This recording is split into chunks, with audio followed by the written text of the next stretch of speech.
À une époque où les Européens sont en plein concours d'inhumanité, les États-Unis continuent leur projet de domination du monde cinématographique. Si l'année 1914 était très orientée américaine, 1915 vient une nouvelle fois confirmer cette suprématie. Pour cette fois, j'ai envie de parler du cinéma américain en deuxième partie de cette vidéo.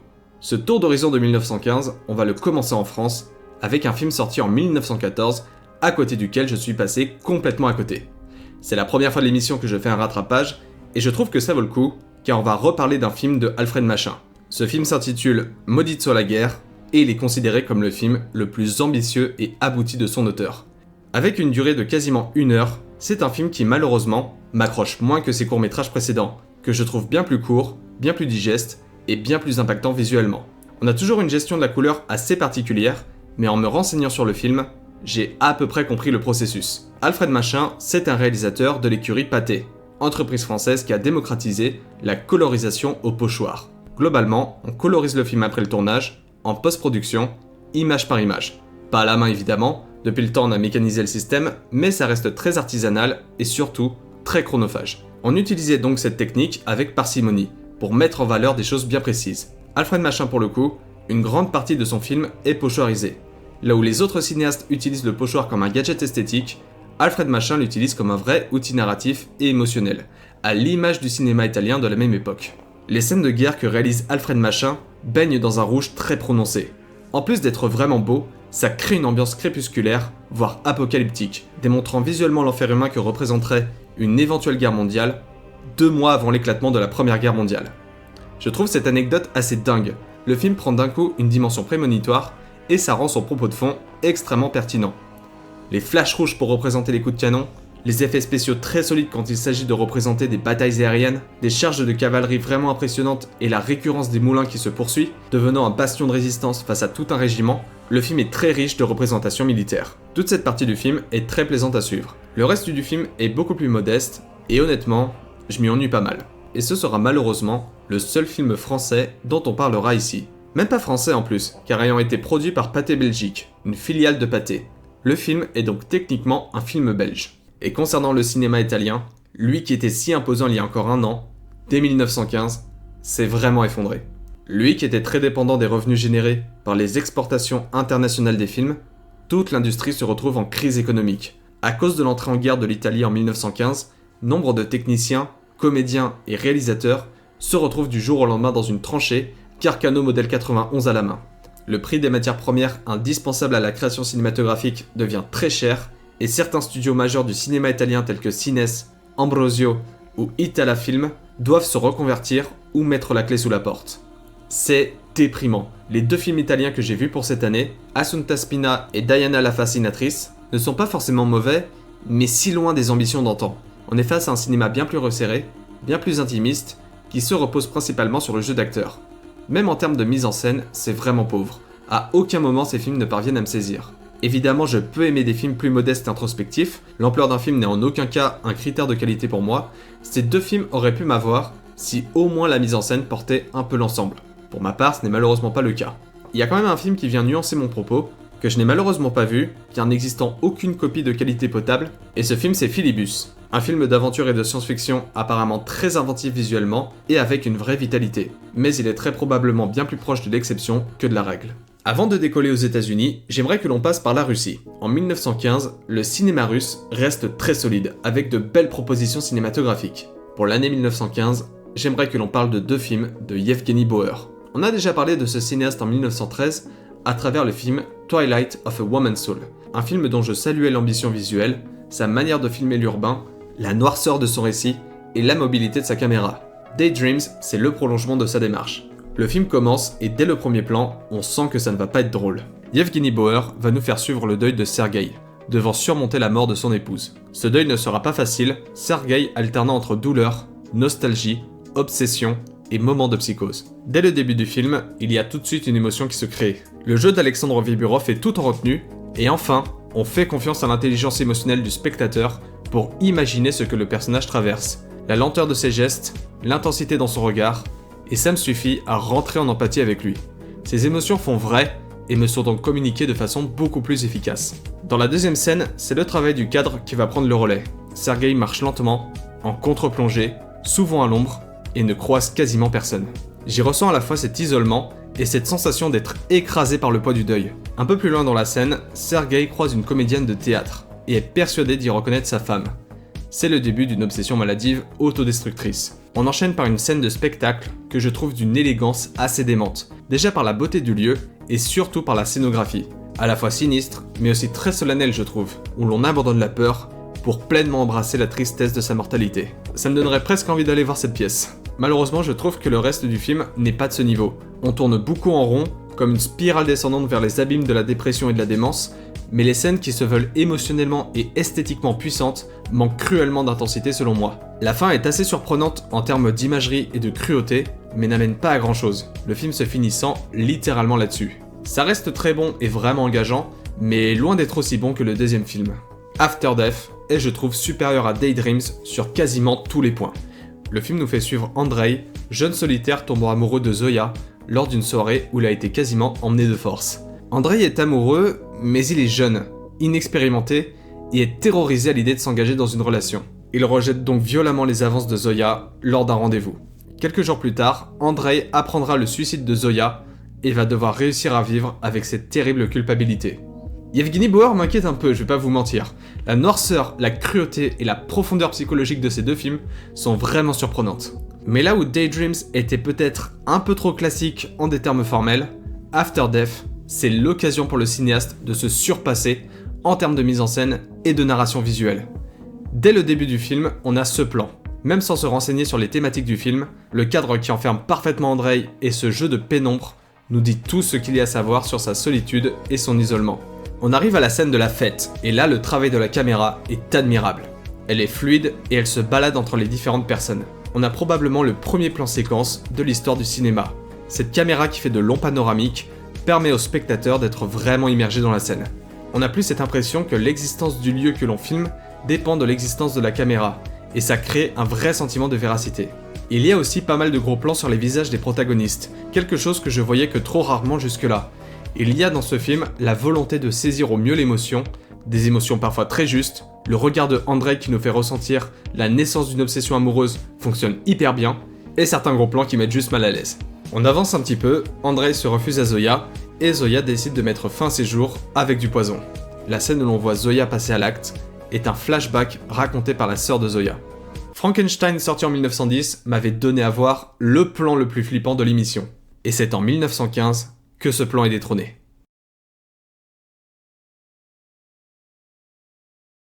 La gestuelle qui passe de très calme à complètement erratique en une fraction de seconde, ça m'a vraiment eu. L'intensité dans le regard, la suggestion de l'enfer qui se passe en elle, là le frisson que j'ai ressenti était vraiment palpable. Et ce raccord de montage 1 minute plus tard, c'est peut-être la meilleure transition de plan que j'ai pu voir dans le cinéma de cette époque. La tête de la sœur qui se baisse juste après celle des autres protagonistes de son flashback nous fait comprendre à quel point cette perte est récente et toujours impactante. C'est fait subtilement et ça marche super bien. Globalement, pour faire passer l'émotion par la mise en scène, Yevgeny Bauer a un savoir-faire incontestable. Je parle des moments qui m'ont le plus marqué à ce niveau-là, mais tout le film est vraiment riche en idées et en moments de bravoure. Représenter la déchéance mentale d'Andrei par des rêves et des illusions qui vont devenir de plus en plus envahissants, le travail des comédiens tout en retenue, rendant crédibles leurs émotions, c'est vraiment super After Death. Ça prend une place très solide dans la catégorie banger, et c'est sans aucun doute le meilleur film russe que l'on a traité jusque-là. Ok, on peut maintenant décoller pour les États-Unis. Je vous propose que l'on parcourt le cinéma américain de 1915, crescendo dans l'intéressant. Pool Sharks, c'est un film très court, très modeste, mais avec quelques idées de gag qui fonctionnent plutôt bien. Carmen est l'un des films les plus remarquables du début de la carrière de Cecil B. DeMille. Malheureusement, il existe uniquement dans des copies de qualité vraiment affreuses. Je mentionne quand même son existence. Mabel, Fatty and the Law est l'une des premières apparitions du personnage de Fatty, interprété par Roscoe Arbuckle. Le film est très loin de me séduire, mais ça me permet de vous dire que si vous ne connaissez pas l'histoire de Roscoe Arbuckle, je vous conseille vivement d'aller voir la vidéo de Astronogeek sur le sujet. Faut juste se préparer à voir l'une des histoires les plus tragiques d'Hollywood. Il y a aussi des films qui sont objectivement réussis, mais qui ne m'ont pas du tout accroché. The Tramp par exemple, l'un des Chaplin les plus banals que j'ai pu voir.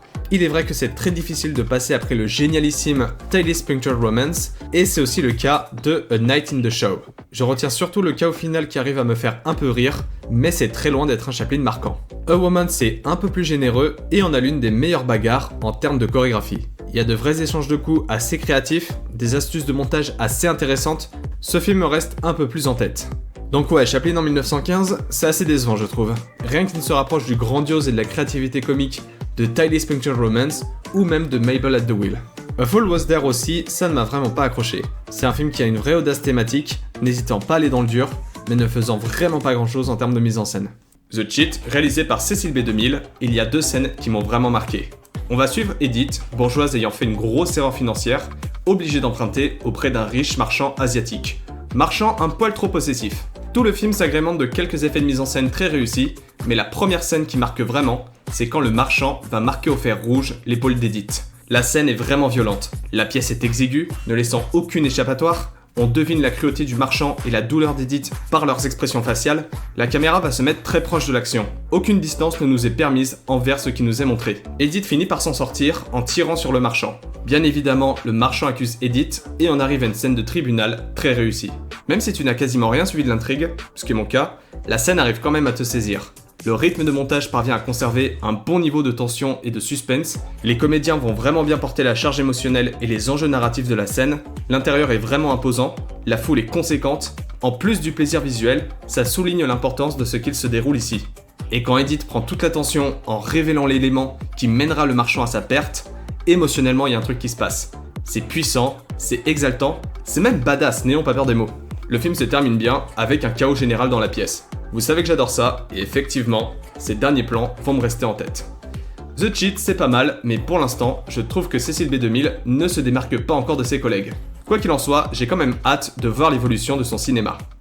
Il nous reste plus que 4 films à aborder, et à partir de là, tout est au moins très bon. Lois Weber est probablement la cinéaste la plus importante du cinéma muet américain.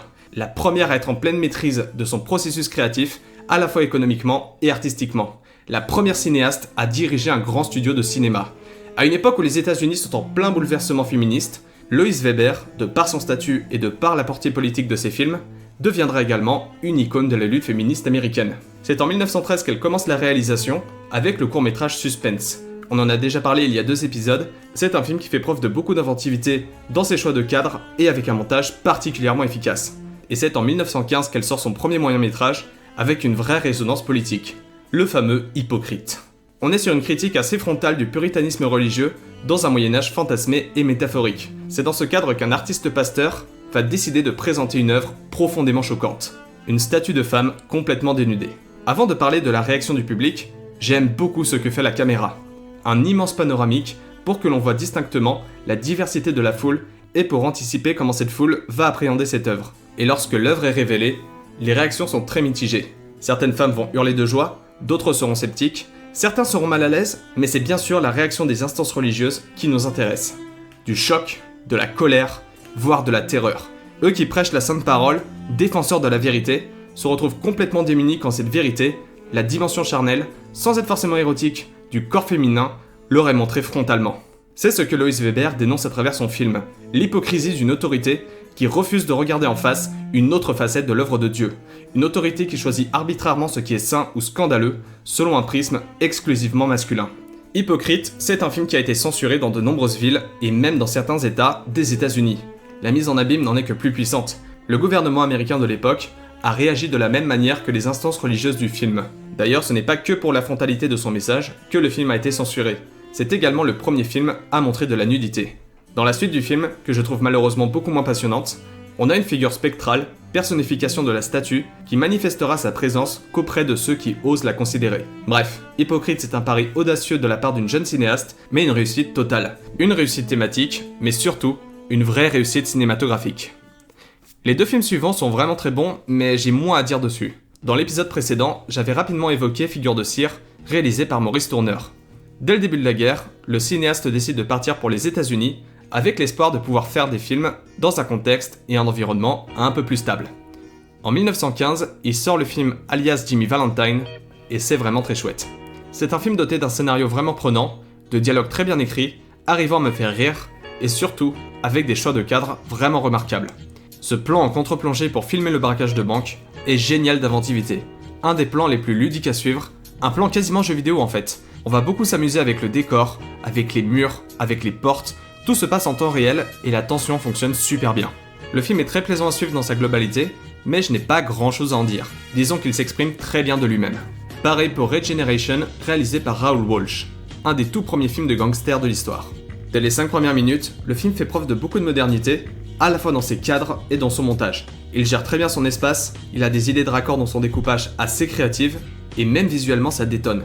On a rarement aussi bien représenté la misère financière, avec l'insalubrité du lieu de vie, la proximité étouffante avec les proches, un environnement qui ne convient absolument pas au personnage principal, lui qui se sent à l'étroit et isolé dans sa médiocrité. Et tout est dit avec ce plan. Ce zoom isolant l'enfant du reste de la pièce, ce zoom qui nous rapproche de ses émotions, indiquant par la même occasion que c'est lui qui portera toute la charge émotionnelle du film. Tout le reste du film continuera les moments de bravoure et continuera de prouver la maîtrise de Raoul Walsh d'un art cinématographique en pleine émergence. Mais honnêtement, si on est là aujourd'hui, c'est pour parler d'un film en particulier. Le film le plus connu des années 10, mais pas pour les bonnes raisons. Le film extrêmement problématique que l'on nomme The Birth of a Nation, réalisé par David Wark Griffiths. Ce film est légendaire. On parle d'un mastodonte cinématographique de plus de 3 heures. On parle du premier blockbuster de l'histoire du cinéma, avec ses plus de 110 000 $ de budget. 110 000 $ de l'époque, donc environ 4 millions aujourd'hui. On parle également de l'un des films les plus rentables de l'histoire du cinéma, ayant rapporté jusqu'à 50 millions de dollars de l'époque. Donc environ 1,5 milliard de dollars aujourd'hui. Évidemment, il ne les a pas fait après 2 mois d'exploitation en salle. C'est une somme qui s'est construite sur des décennies de projection, avec des tickets de cinéma bien plus chers que pour les autres films. Mais quand même, la somme elle est astronomique.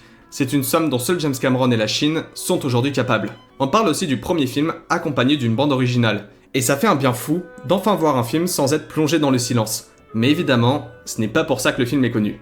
Vous le voyez à l'affiche du film, le mec vêtu de la tenue traditionnelle du Ku Klux Klan n'est pas l'antagoniste. C'est le héros avec un grand H du film, le sauveur de l'Amérique face à l'invasion négroïde. Je sais pas si j'ai le droit de dire ça sur YouTube. Le film se déroule en pleine guerre de sécession, un conflit dont l'une des principales motivations est la condition des Afro-Américains et de l'abolition de l'esclavage. C'est une guerre civile américaine qui opposait les États du Sud, dont une grande partie de leur économie reposait sur le travail esclavagiste, face aux États du Nord, qui commencent petit à petit à abolir l'esclavage, considéré comme incompatible avec les idéaux républicains. C'est l'élection d'Abraham Lincoln, fermement opposé à l'esclavagisme, qui sera le déclencheur des hostilités. Le film va clairement prendre parti pour les populations du Sud, et dans sa première partie, il reste assez réaliste dans sa représentation du conflit. Comment le quotidien d'une famille est bouleversé par la guerre, les champs de bataille et les défaites des armées du Sud, puis arrive une scène où Abraham Lincoln se fait assassiner. À partir de là, le film bascule dans une uchronie, et c'est là où Griffiths déploie toute sa charge politique. Dans le film, le Nord tombe aux mains de politiciens beaucoup plus radicaux dans les opinions antiracistes, permettant aux Afro-Américains de devenir égaux en droit, et seulement en droit, aux populations blanches. Ces Afro-Américains sont montrés comme stupides, grossiers, sauvages, incapables de contrôler leurs pulsions violentes ou sexuelles. Les humanistes du Nord acceptent de se laisser remplacer dans toutes les strates de la société, jusqu'au Congrès américain. Les sudistes sont montrés comme opprimés, humiliés, perdant toute leur richesse et leur statut social. Alors que toute la société américaine est en train de s'effondrer, le Ku Klux Klan décide d'agir, de chasser la population noire et de sauver la civilisation blanche. Donc oui, vous ne serez pas surpris d'apprendre que, même en 1915, le film a créé quelques controverses.